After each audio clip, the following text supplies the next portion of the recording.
The beauty of biomedical engineering is that it's everything. I went to the National Institutes of Health. I was a biomedical engineering scholar and I spent my summer studying how the brain changes during Alzheimer's disease. And I think that led me to now studying Alzheimer's disease for my PhD. Today's guest graduated in May and is a current PhD student. Please welcome Bertila. Hi, welcome to Find Your Flock. Hi, thanks for having me. Yay! I mean, I know we know each other, but if you wouldn't mind maybe introducing yourself to our podcast fans here, maybe where you're from, what you studied at Stevens, that would be a great start. Hi, so I'm Bertilla. I am a class of 2025 at Stevens. I'm from Albania, originally moved here a couple years ago, been in Jersey since then, and now I'm doing a PhD at Georgia Tech and Emory, and the entire time I've been majoring in biomedical engineering. That's amazing. So what was it like growing up in Albania with an interest in science and engineering? Well, Albania is a bit of a rough country because it doesn't growing up as a woman with an interest in engineering and science doesn't really mean anything when you don't have engineering and sciences as a population. So it makes access to it hard for everybody. And then when I became a teenager, that's when it became apparent that, hey, maybe people don't see me the same because I'm a woman. And I would have circumstances where my teachers would tell me that I'm not smart enough to pursue the sciences, and I think that just kind of made me really petty. And I was like, you know what, I'm going to show you that I can. And then it led me to this entire life trajectory where I'm now doing a PhD in engineering. So, yeah. Nothing better than proving people wrong and succeeding and excelling for your own sake. So I know you actually started in community college and transferred some of your credits over. How did that shape your confidence and direction? Specifically, the transferring credits over, I think set me up for an easier foundation at Stevens. There was obviously the engineering core classes that we couldn't transfer because they're Stevens specifics, but I think I had like 60 credits transferred, and I did not have to worry about extra humanity, so I could just focus on the core. Um, the transfer of myself from community college to Stevens was a bit of a struggle. I think that people, when you're somewhere for an extended period of time, people tend to get very comfortable and they refuse to step outside of their bubble. And that was definitely the case for me. So that was a major, major struggle. I wasn't going out, wasn't going to organizations, wasn't really making friends. But the thing is, eventually you're forced to because you have to. You know, you can't be this loner every day you go to school. Um, and the thing is, it was fully, everything was there. I just didn't want to take the opportunity. And I had to tell myself that, hey, I need to actually lock in, go and make friends, go to clubs, and have fun. And I think it was the best thing I ever did. So So, you guys are allowed to have fun while you study, right? That is a yes, yeah. yes. Oh my God, yes. Please have fun while you're studying, please. You can't study if you're not having fun. You need to be happy.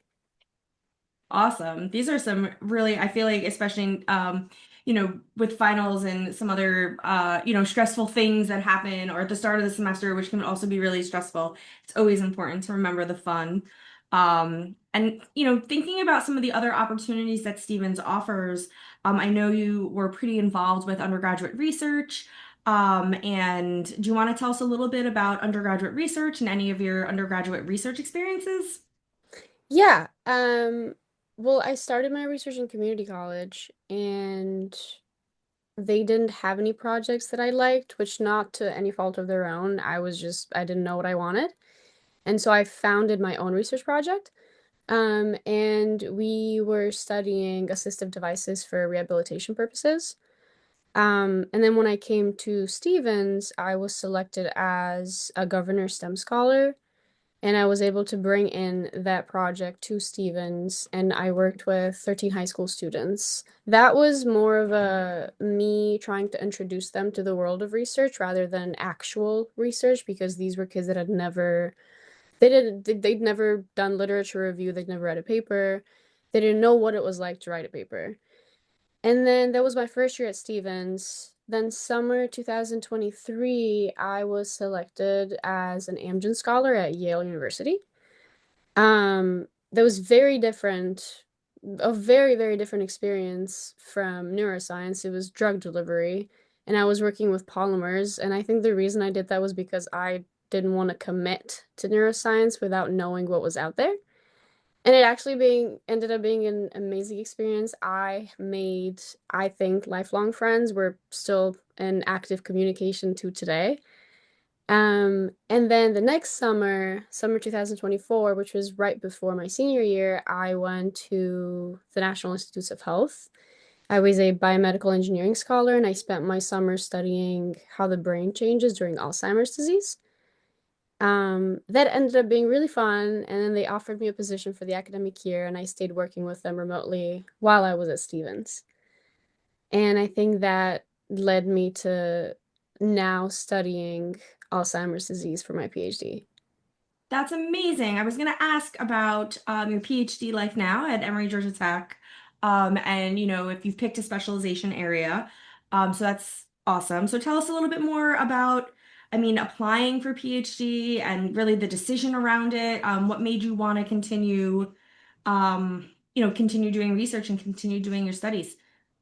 Yeah, so when I applied to PhD, I also applied to post-bac programs and I also applied to masters because it was this really weird time where a lot of funding cuts were happening. And so schools didn't know if they had any positions, and I knew that was going to be really hard for me to figure out. Um, but the application process itself is very long.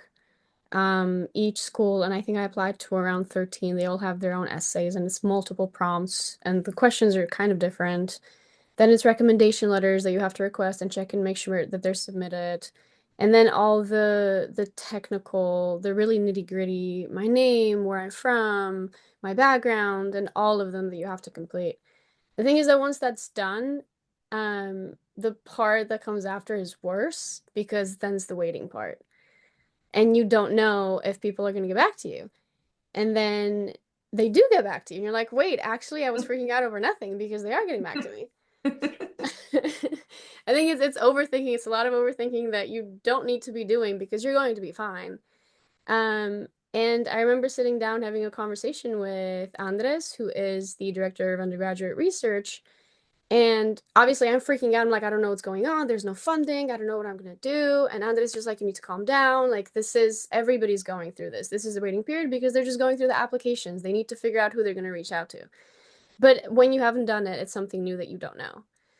And then I heard back from schools, and then I got a graduate fellowship and it essentially secured my next 3 years for a PhD, which in a time where there's funding cuts is kind of a golden ticket for you to get into every program that you want.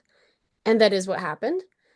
Um, and then when I made my decision, I think it was around 6 schools that I was choosing from.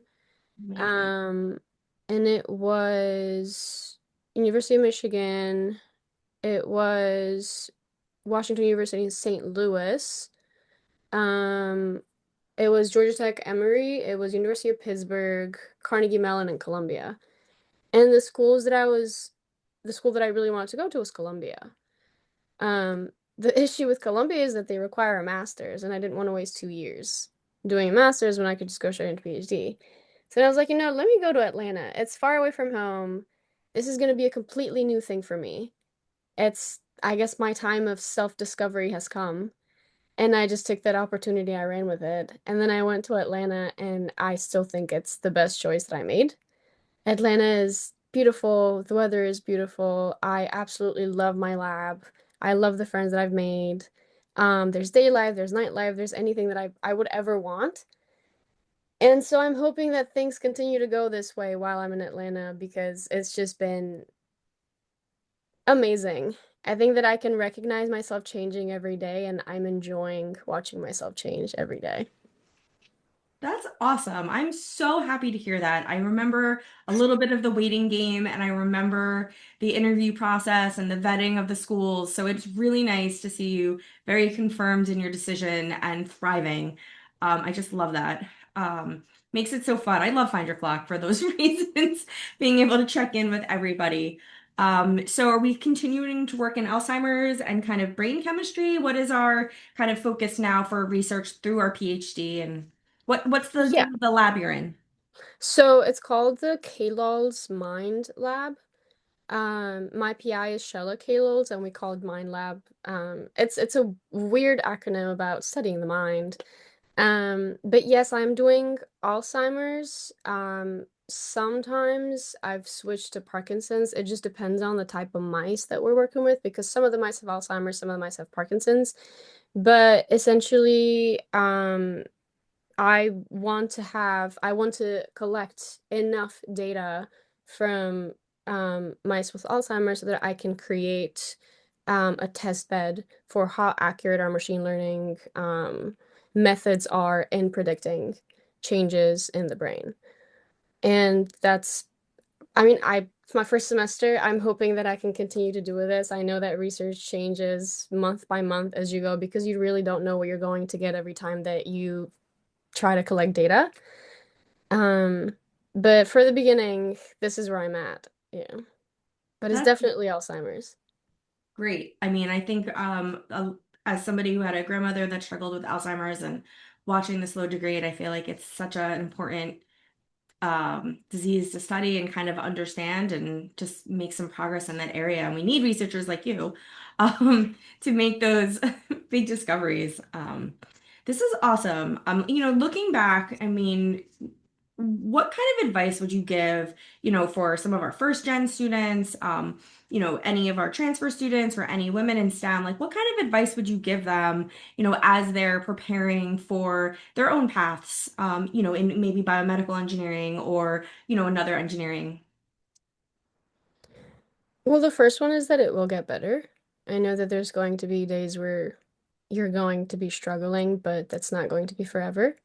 It's just a phase. You're going to get through it, and you just have to tell yourself that. The second one is to go out there. Don't stay in your room, locked up. That's just going to make everything worse. We're social creatures. We need community, and we thrive around community. And so it's really important to go out there and find an organization that you're interested in.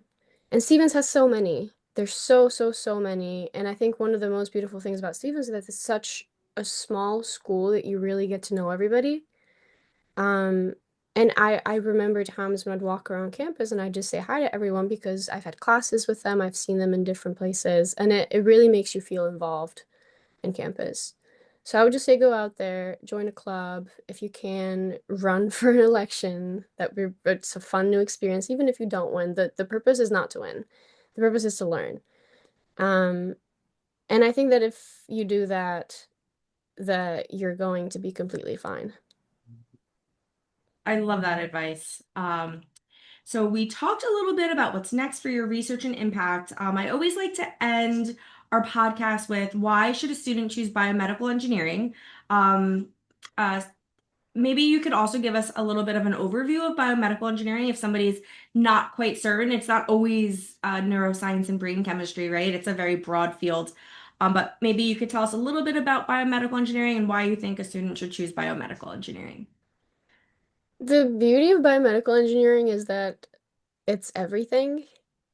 It's chemistry, it's mechanical engineering, it's cell biology, it's tissue engineering, it's neuroscience. And so if you want to go into a major but you want a cool name, you can choose biomedical engineering, which is exactly what I did. I knew I wanted to do neuroscience, but I chose biomedical engineering because, oh wait, this is such a cool name. It looks so hard. People are going to think I'm cool.